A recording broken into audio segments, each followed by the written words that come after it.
Okay, at 6 p.m. we'll call our meeting to order. Start with pledge of allegiance. I pledge allegiance to the flag of the United States of America and to the republic for which it stands, one nation, under God, indivisible, with liberty and justice for all. Maureen, could we please have roll call? Mrs. Lee? Here. Mr. Bethel? Here. Mrs. Head? Here. Mrs. Rail? Here. Mrs. Medina? Here. Mr. Kriegs? Here. Thank you, Maureen. Next, we'll move on to the student representatives report. On April 18th, the Guys and Gals musical was performed. Also, ACT Aspire testing took place a few weeks ago for our sophomores. Our student council members attended WSAC and are now working towards a very popular award that is given out there called the Excellence Award, and it's popular throughout the state of Wisconsin, and it's new to us because we've never done it or won one. So our seniors are preparing for graduation, and we had Jostin's yearbook come in and hand out some of the graduation supplies. And our new National Honor Society members were inducted. We also celebrated Teacher Appreciation Week by setting up a table during lunch and writing a message to our favorite teachers and telling them how much we appreciated them. Also, our new student council members were selected and sworn in 2 weeks ago. There was prom 2 weekends ago, and the king and queen were selected, and the king was Landon Elf, and the queen was Taylor Hockey. Also, AP testing was and is still in progress. Austin Galinsky, a sophomore, broke the indoor track record for the 200-meter dash. The food pantry was held on May 9th at Lincoln. Also, Woodlands Church came in and did some renovations to our school, which included painting the bathrooms, and we also got new hand dryers installed. So. Awesome. So Yeah. I'm guessing the seniors are kind of depressed now. Yeah. Looks real sad. Yeah. Looks like you have 12. So. how many minutes? Yeah. No. Looks like you have your replacement sitting next to you. Would you like to introduce him? Yes, this is Drake Flossfield. Hi, Drake. Welcome. Hi, Thanks. Krista, we have an award for you. States an appreciation for service and leadership to the students of the Wisconsin Rapids Public Schools in serving as student representative to the Wisconsin Rapids Public School Board of Education. Thank you very much for your year of service and for your input. We always enjoyed hearing from you. So. Thank you. You're welcome. So what are your future plans? I'm going to UW Eau Claire. Well, good luck in your future. If you're ever Thank bored you. and you're back in town on a Monday night, feel free to stop in. We say that every year and nobody has ever stopped back, so you could be the first. So. Jake Stinsberg has come Jake did come. Oh, yes, I guess he did. So. Okay, well, thanks again, Chris. Thank Good you. luck. Next, we'll move on to the minutes. Okay, I would make a motion that the regular Board of Education meeting minutes of April 13th, the special Board of Education meeting, closed session of April 13th, the Board of Education organizational meeting of April 27th, special Board of Education meeting open and closed at April 27th, and the special Board of Education meeting April 27th be approved as printed. I'll second that motion. Okay, motion is second to approve the regular Board of Education meeting minutes of April 13th, the special Board of Education meeting closed session minutes of April 13th, the Board of Education organizational meeting minutes of April 27th, the special Board of Education meeting open and closed session of April 27th, and the special Board of Education meeting of April 27th be approved as printed. All those in favor, please say aye. Aye. Opposed? Motion carries. Minutes are approved. Maureen, do we have any comments from citizens tonight? Okay, we'll move on to committee reports. John, would you like to give the business service report? Yes, I will. Thanks, John. We met on May 4th at 6 p.m. Had one consent agenda item, which was food service meal prices. And Julie Marie had explained to us that during the DPI audit, excuse me, that there is a couple things that they found as far as the food pricing, and then the USDA also gave us a ability to opt out or request for an exemption so that we didn't have to raise our food prices, and this exemption is for food service programs that have a strong financial standing. So with that, we did not have to increase any breakfast, lunch, adult, or special milk, semester milk, or juice prices for 2015-16. If we did not have the exemption, everything would have had to go up 10 cents again per the USDA recommendations. The second piece which came up in the audit was the fact that we can no longer charge or offer a second lunch at the same price because we don't get the funding for it. And in the part of the audit, they found out the entree prices, which we've been charging for $1.50 for any entree for the last 15 years, hasn't increased at all. So the suggestion from DPI was to increase, and that's what this motion is for, or the recommendation is, to increase the single entree price from $1.50 to $2 for the 2015-16 school year.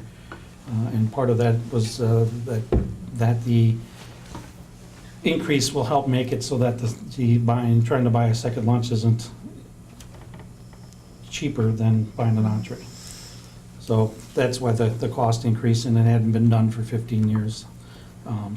We have the motion that the proposal to increase the single or second entree price from $1.50 to $2 for 2015-16 school year be recommended for approval by the Board of Education. Second. Okay, we have motion a second to approve BS1, which is increase the single and/or second entree price from $1.50 to $2, beginning with the 15-16 school year. All those in favor, please say aye. Aye. Opposed? Motion carries. Then I'd also like to thank Julie Marie for her years of service to our school district.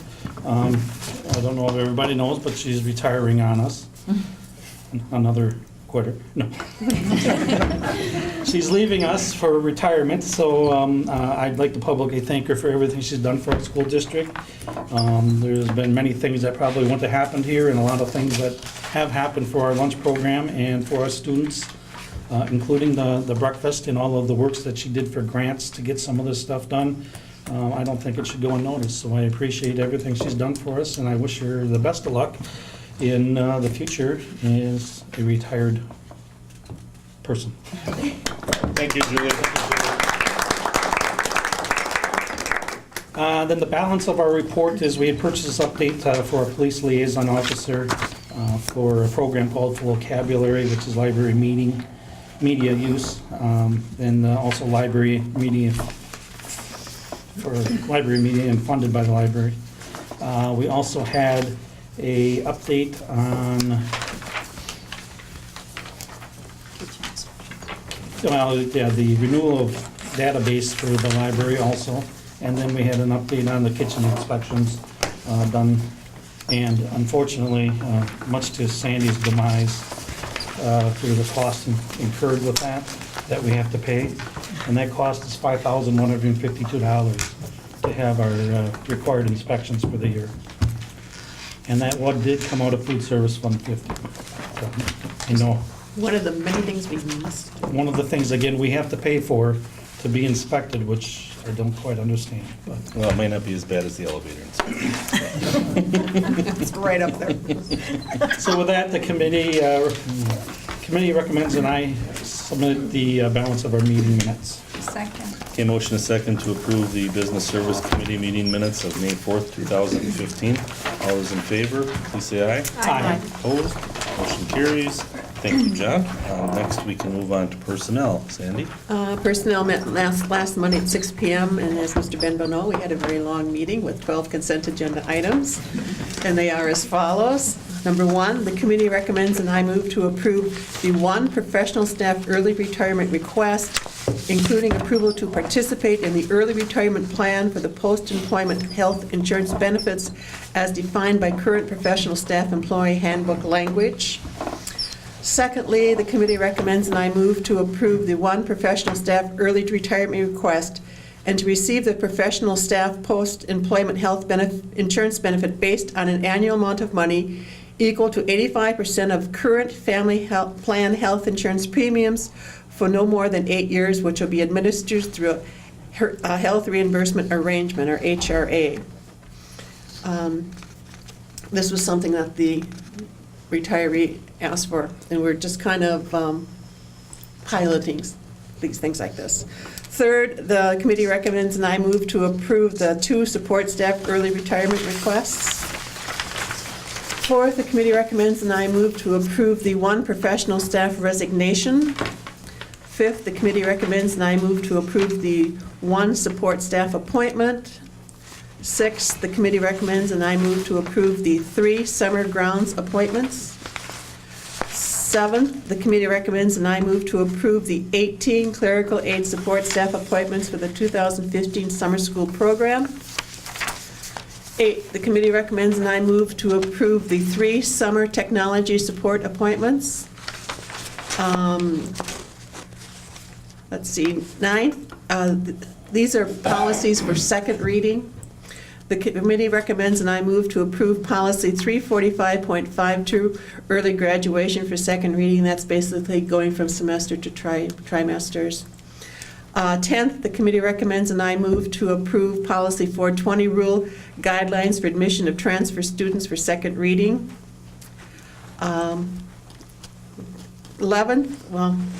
the committee recommends and I move to approve the students requesting to attend the Wisconsin Rapids Public Schools under the open enrollment law, pending a review of discipline records and special services needs. And 12th and last, the committee recommends and I move to approve students requesting to attend non-resident school districts under the open enrollment law, pending a review of discipline records and special services needs. Does anybody want anything held out? I'll second that. A motion is second to approve ES 1 through 12. All those in favor, please say aye. Aye. Opposed? Motion's carried. And on updates and reports on our 2015-16 open enrollment data.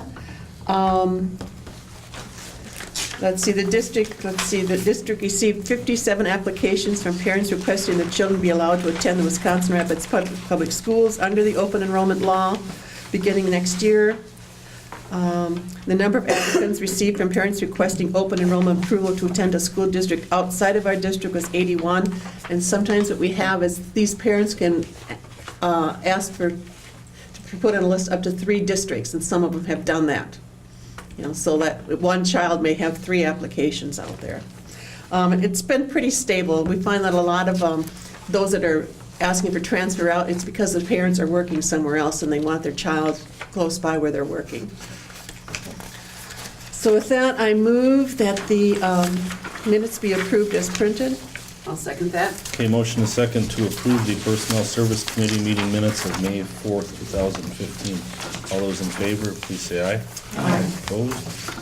Report is approved. Thank you, Sandy. Next, we'll move on to Educational Services. Ann? Thanks, John.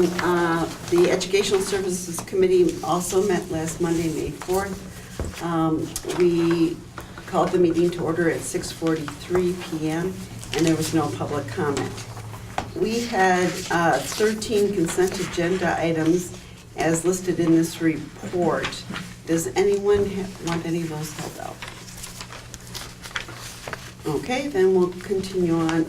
The first consent agenda item was agenda planners, and Ron Rasmussen, principal of Lincoln High School, Brian Oswald, assistant principal at Wisconsin Rapids Area Middle School, and Patty Ritchie, assistant principal at East Junior High, reviewed changes to the agenda planner for their buildings for the 2015-16 school year. It was noted that administration attended the conference with police liaisons regarding AODA issues, and AODA language in the agenda planners for East Junior High and Lincoln was updated.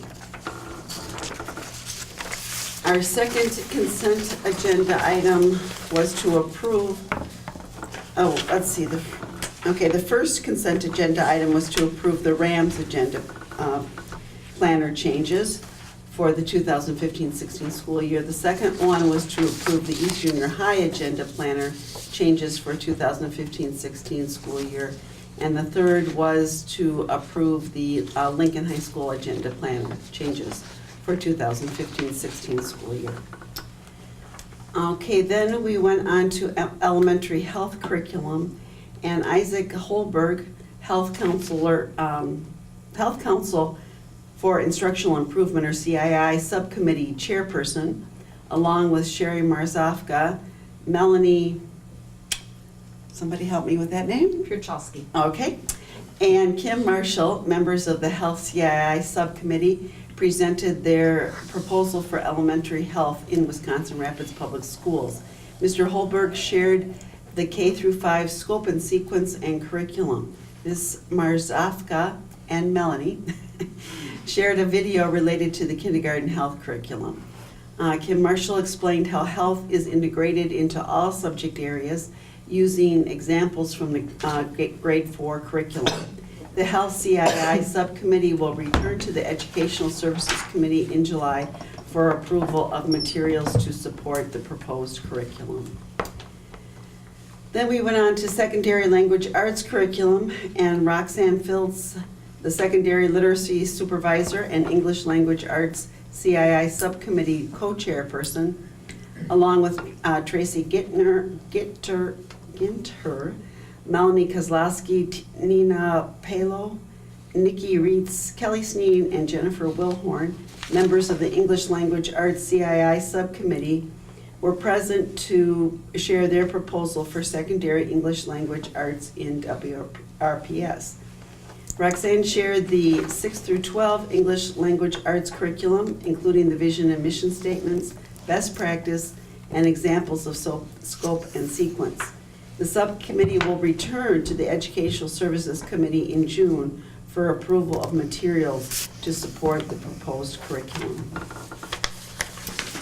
We went on to concurrent enrollment classes, and Ron Rasmussen explained that the UW system will no longer pay for concurrent enrollment courses, specifically English 101, 102, and 250. School districts now must pick up the cost of these courses, and the cost per credit is $95. And the motion that was made at the meeting was for the 2015-16 school year, Lincoln would offer English 101 without a credit option and offer English 102 as a concurrent enrollment course through UW Marshfield at a cost not to exceed $14,250 to be paid for by the Lincoln budget. We went on to the State Farm Youth Advisory Board Service Learning Grant, and Kathy Stevens-Hintz, our Director of Curriculum and Instruction, explained that Meade Elementary Charter School is applying for a State Farm Youth Advisory Board Service Learning Grant for the 2015-16 school year. The grant will be led by a service learning coordinator and a volunteer Wisconsin AmeriCorps member. The grant will provide for classroom libraries and materials to be used for furthering social skills and emotional self-regulation. Grant requirements include the use of the State Farm logo in print material and will not include the WRPS logo if the State Farm logo is included. Then we went on to the district professional development plan, and Kathy Stevens-Hintz explained changes to the WRPS district professional development plan for the 2015-16 school year. The district plan reflects initiatives from the state and federal government, the WRPS strategic plan, and teacher and administrator priorities. We went on to elementary trimester grade reporting, and Kathy stated that in January of 2015, the District Assessment Committee began meeting to study and discuss objective number 4 set out in the WRPS District Strategic Plan. The group began its work by focusing on revising the 4K through 5 report card to reflect standards and assessments set out in the elementary curriculum. Teachers from grades K4K to 5 will embark on this work over the summer and report back to the Educational Services Committee in the fall. The Assessment Committee, CII, and elementary administrators support moving to a trimester schedule for distribution of elementary report cards. Parent-teacher conferences and portfolio night will continue as usual. We then discuss core mapping and the curriculum development and acquisition cycle. Kathy Stevens-Hintz explained that throughout the 2014-15 school year, the CII subcommittee chairs conducted a focus study of curriculum mapping to write and house district curriculum.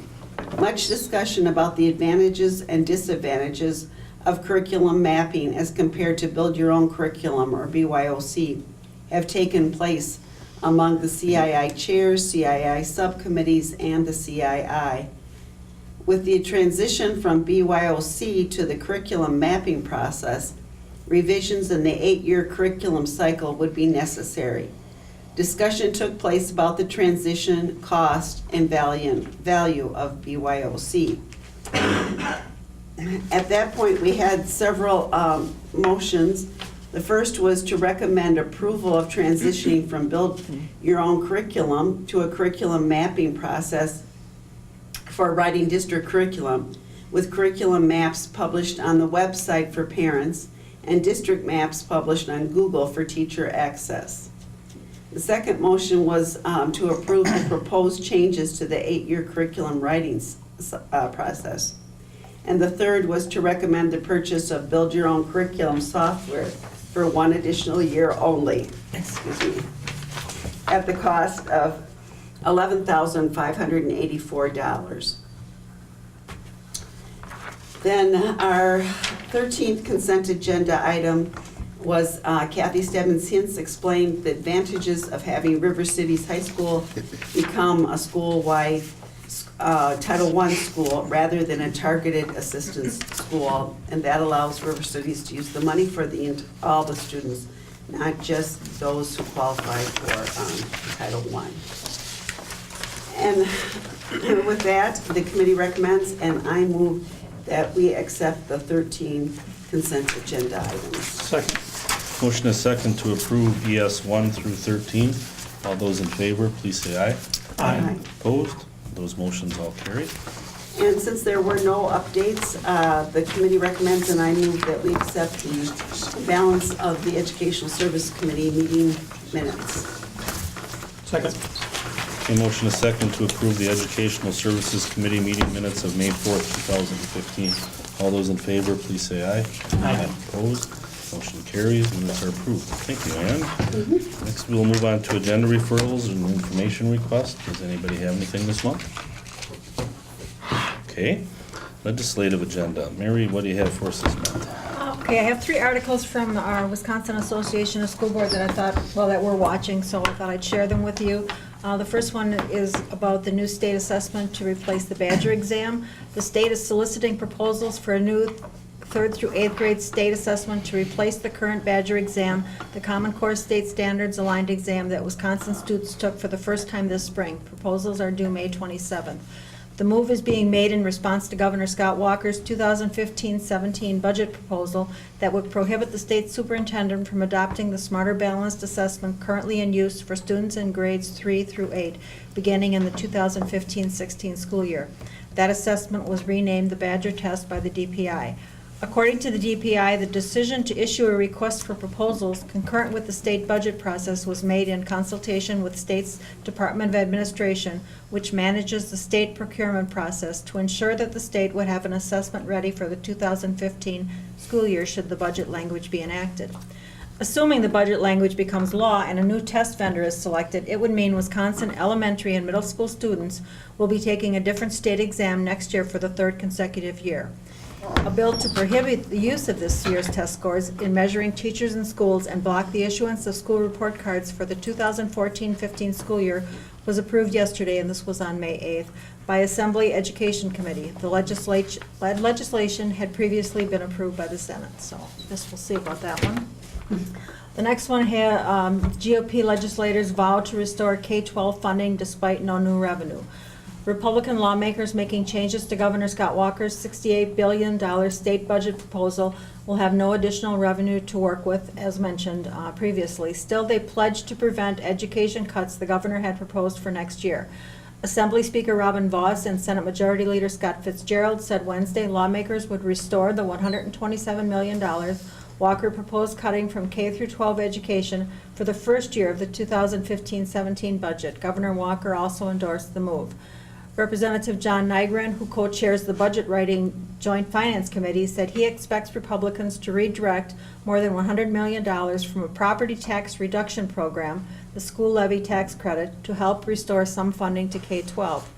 The state spent $747.4 million on the property tax relief program this year.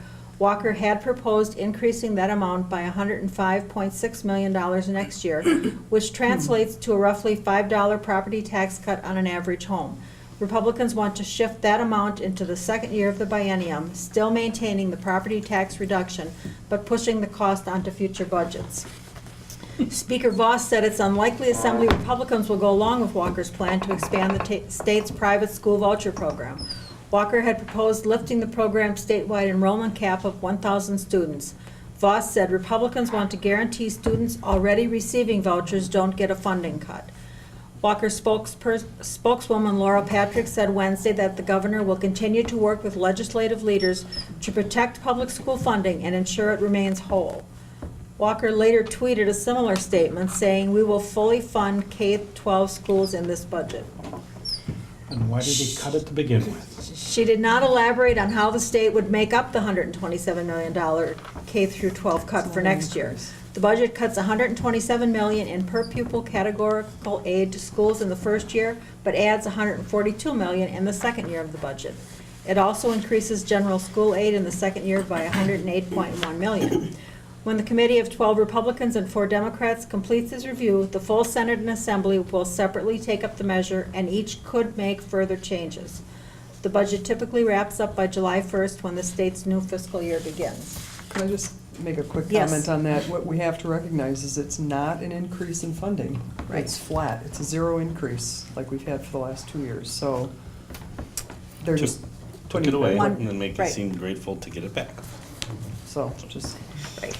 And I did appreciate the talking points that you put in our update, because those were helpful for what we need to continue doing.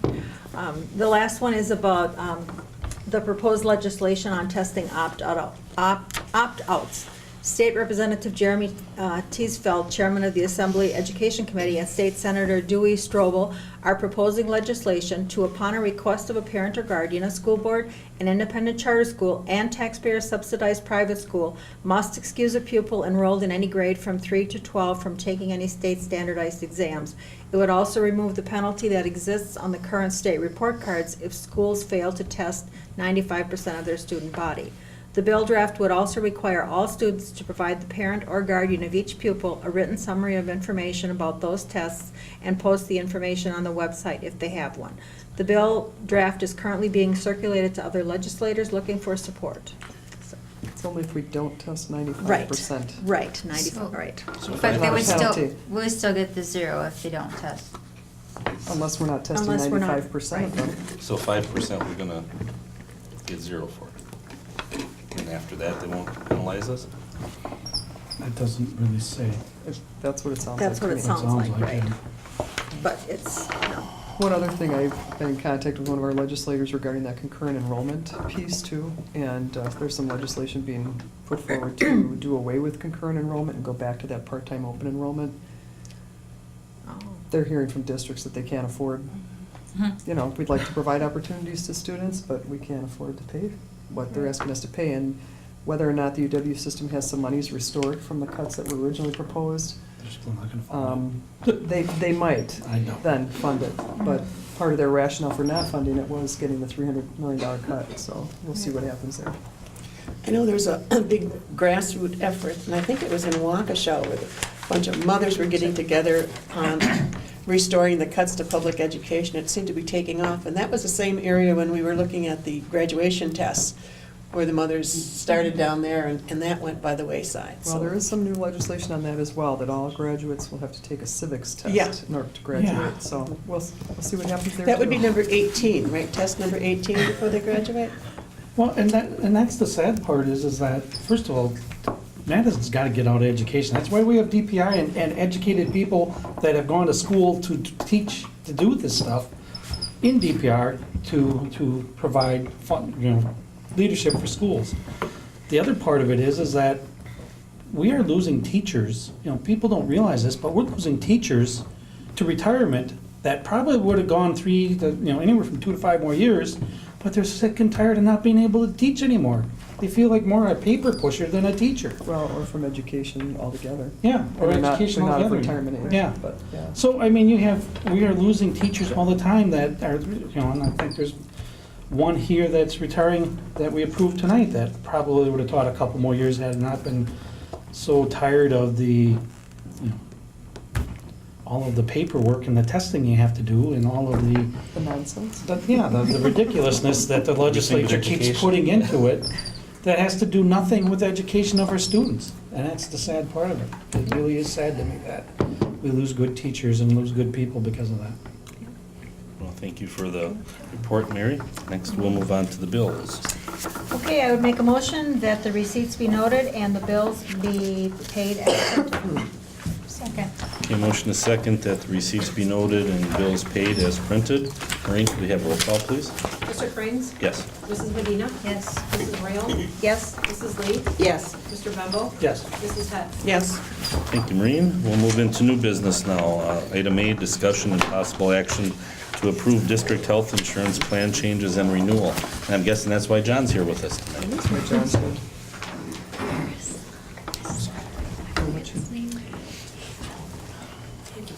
We've been meeting with John on a rather regular basis to discuss some options for health insurance for this upcoming Thank school you. year. And John's going to talk to you a little bit about what those options might be.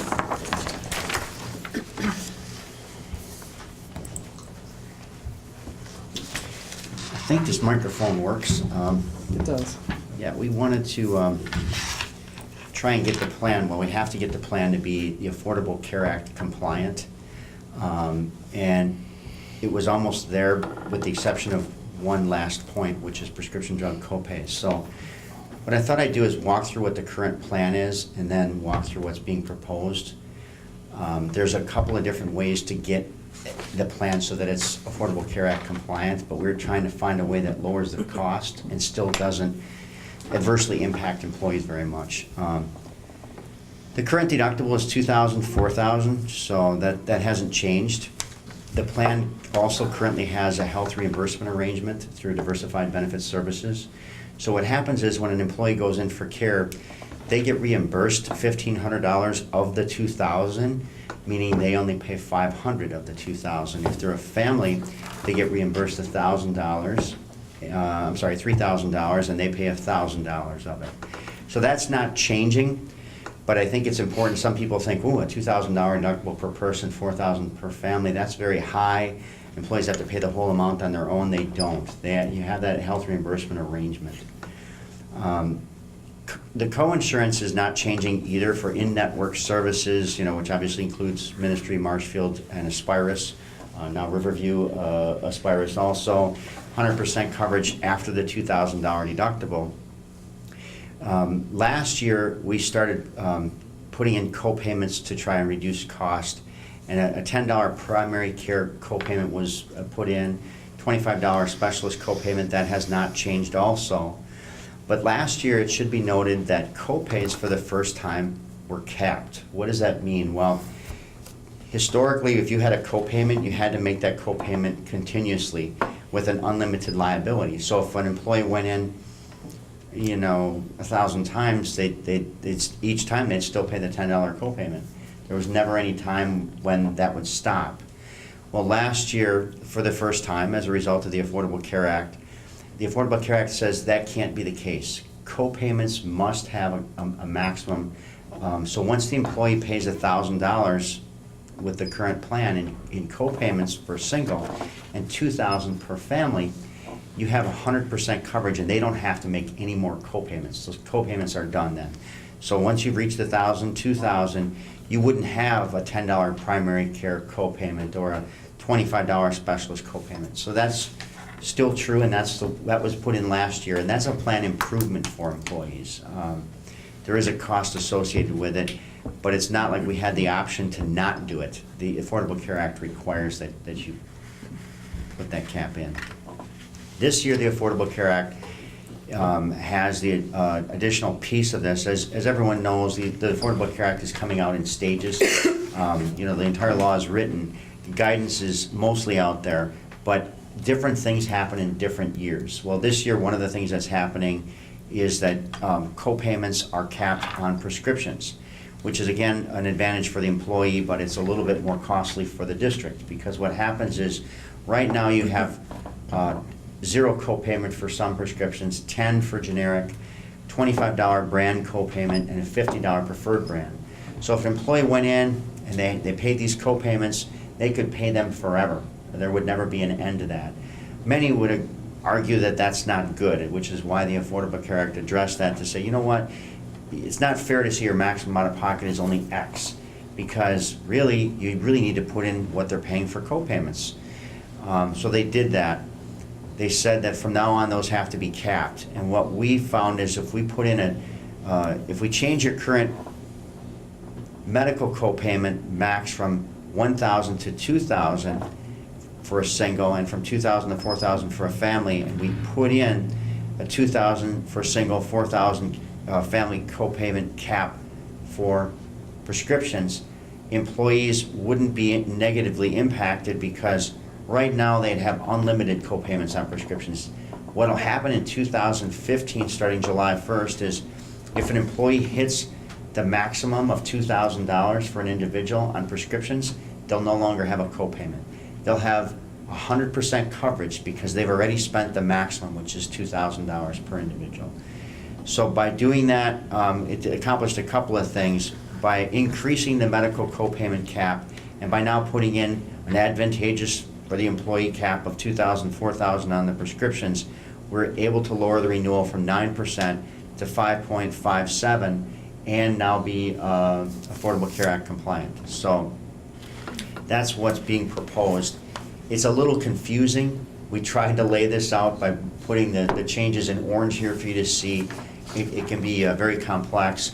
When we looked at our other documents, just from WEA, they don't incorporate the HRA, so we tried to put that HRA component in here so you could see that.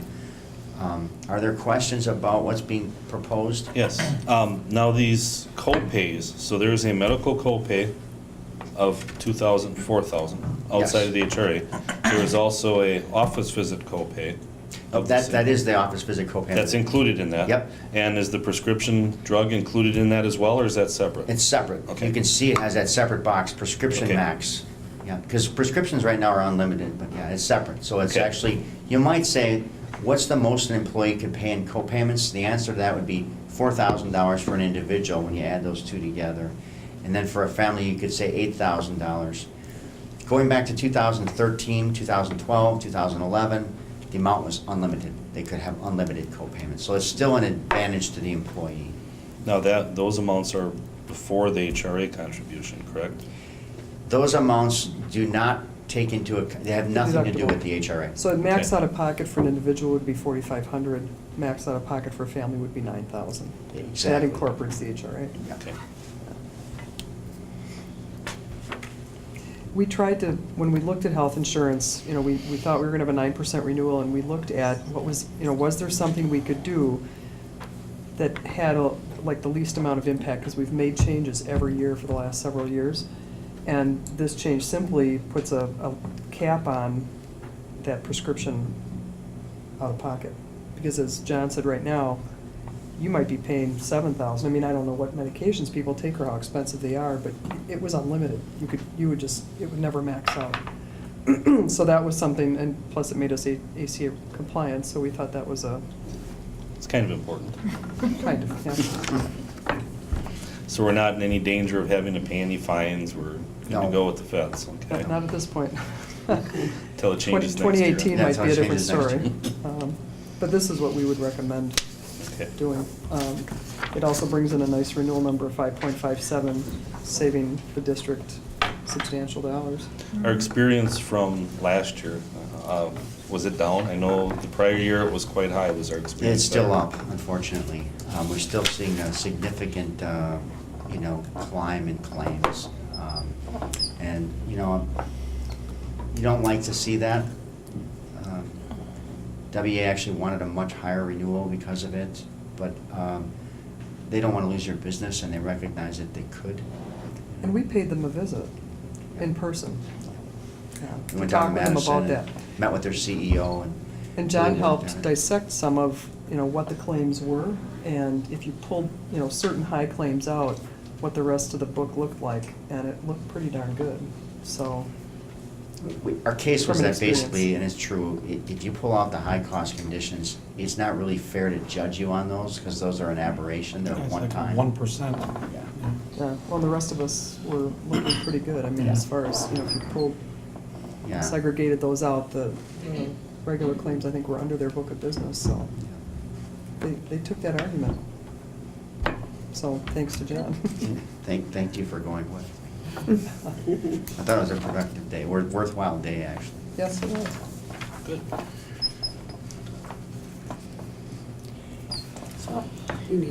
Then I'd make a motion to approve the 5.57% health insurance plan renewal through WA Trust, including the recommended plan changes as presented this evening. Second. Okay, we have a motion and a second to approve the 5.57% health insurance plan renewal through the WEA Trust, including recommended plan changes as presented. All those in favor, please say aye. Aye. Opposed? Motion carries. Thanks, John. And next we can Thanks, move on everyone. to possible action on employee appointments, resignation, and retirement requests. We have had one professional staff resignation that came in last week after we had committee meetings. So I would recommend that the board approve the resignation request of Megan Onesti, who's a regular ed elementary school teacher at Washington Elementary. She and her family are going to be relocating out of the area for family and personal reasons. Okay, I'd make a motion to approve the resignation of Megan Onesti, elementary school teacher at Washington Elementary, effective June 5th, 2015. Second. Okay, a motion and a second to approve the resignation of Megan Onesti, elementary school teacher at Washington Elementary, effective June 5, 2015. All those in favor, please say aye. Aye. Opposed? Motion carries. Next, discussion and possible action to approve CISA 5 purchase of Fort Winnebago Elementary School. And do you have information that you would like to share? I mean, I was simply going to say, we've done this in the past. Right. They're opening an alternative program, and they're purchasing an existing school building for their purposes, and I don't know if. The only thing that I would point out is that not only is it the junior high and high school alternative program, but in this case, we also have an elementary school alternative program, which is something that we're seeing more and more young children needing this, and will, is possible to be happening in other of our alternative schools, unfortunately. So so the building's, two parts of, the whole building's basically going to be used along with a room dedicated to the town folks to vote and hold their meetings. So it's a combo deal. With that, I'd make a motion to approve a resolution for CISA 5 to purchase Fort Winnebago Elementary School located in the town of Fort Winnebago in Portage Community School District for the Columbia Marquette Alternative Needs and Reach Alternative Needs Program. I'll second that. Okay, motion is second to approve resolution for CISA 5 to purchase Fort Winnebago Elementary School located in the town of Fort Winnebago and Portage Community School District for the Columbia Marquette Alternative Needs and Reach Alternative Needs Program. All those in favor, please say aye. Aye. Opposed? Motion carries. Next, update on the Southwood County hockey building property use. We've talked with you at an earlier meeting about the Hockey Association approaching us about alcohol sales, both beer and wine, during events that do not involve our youth or any WIAA-sponsored activity. And we're working on that right now with the attorney to just modify the language in the existing lease. He feels quite comfortable with that modification. We're planning to bring that forward to you in June for consideration. We'll get it out to you early enough that you have some time to read it over and have some thought about it when we come to the board meeting to discuss it. Ryan, I don't know if you want to your Yeah, board? the rec center board had their most recent meeting a couple of weeks ago and are again asking to work with the district on hopefully moving through on this item. As far as the rec center board's review of the situation with the River Kings team, that is still in discussion phase, and no decisions or recommendations from the rec center board have been made yet on that situation, or that possibility of alcohol sale at River King games. However, other non-hockey events are of immediate issue or concern because the rec center facility has scheduled another curling tournament that is going to be held this summer. They have a curling event scheduled for, it's the weekend after 4th of July, I believe that's July 11th and 12th. This is an event that the rec center board is hoping may become an annual event. I believe they're calling it Marsh Madness in the middle of summer. And they already have, I mean, they're drawing interested teams from around the country, really. We were reported that teams everywhere from South Carolina to, I believe, even Canada were already registered to attend this. You know, they're partnering with Bullseye Country Club. They have a golf package tied into this, and you know, they have talked to the fact that part of the curling culture, the game, is to have some beer. Some beer. As part of the social aspect to that particular tournament. The hope is that this may turn into possibly an annual event. And from the rec center board's perspective, when you know, not only as a whole financially trying to keep the facility going, but this curling tournament is an excellent opportunity to bring in outside revenue to be able to keep what we call summer ice available. It's expensive to keep that building going any time of year, but in the summer in particular. And ice goes back in starting 4th of July weekend. We're looking to get it put back in for this tournament. And you know, the benefit to our kids in the community is it's available for practices. And you know, the River Kings start up right away at the beginning of August. So this is a benefit as a whole to the facility, but in particular really helps from a revenue generating perspective, help make summer ice more viable for the rec center. Well, it's also a big boost to the community. I mean, you bring that many Yeah. teams in, they're gonna have to stay in motels, they're gonna eat in our restaurants, and you know, maybe they find things they like about our community and come back for other things, so it can't be a bad thing. Mhm. There is a statute that covers municipalities from civil liability, and we are, in the definition, considered a municipality as a school district. So should we, you know, the hockey rec board would pursue their own license to serve beer and wine. Certainly, the lease would have exemptions, you know, as to when they may or may not. So that'll be very, very clear. You know, I've said to Ryan, it's not something that I would have pursued. I mean, but I also recognize the fact that we want to keep that building available and the ice available to our kids. And it's an expensive venture right now, and this is one way, one avenue they think they're able to do that. And it really doesn't bring all that differently than having the rafters right next door. Yeah. And, I mean, they're adjacent to our property there, and they're doing the same thing during all but youth tournaments and so on, so. We'll bring something further for you, some language for you to look at. And as I said, we'll do it, you know, in advance of that board meeting so that you have some time to review it and consider it. Okay, thanks, Ryan. Thank you. We'll move on to item E, consideration and possible action to approve an employee wage increase for food service employees. Go ahead, Ryan. Just keep on going. With you know, both of the employee groups that that we brought forward with recommendations and are discussing our employee groups that are no longer unionized. So setting a potential wage increase would be strictly at the discretion of the board. As we've worked with different employee groups, and to this point in time, we really actually only have a few employee groups that we have an increase finalized for the current school year and current fiscal year. That would be the administrative group, our custodial group. The custodial group is still a union. We did go through a negotiations process that concluded late summer last year. We've also brought forward to you for your approval an increase for our confidential group.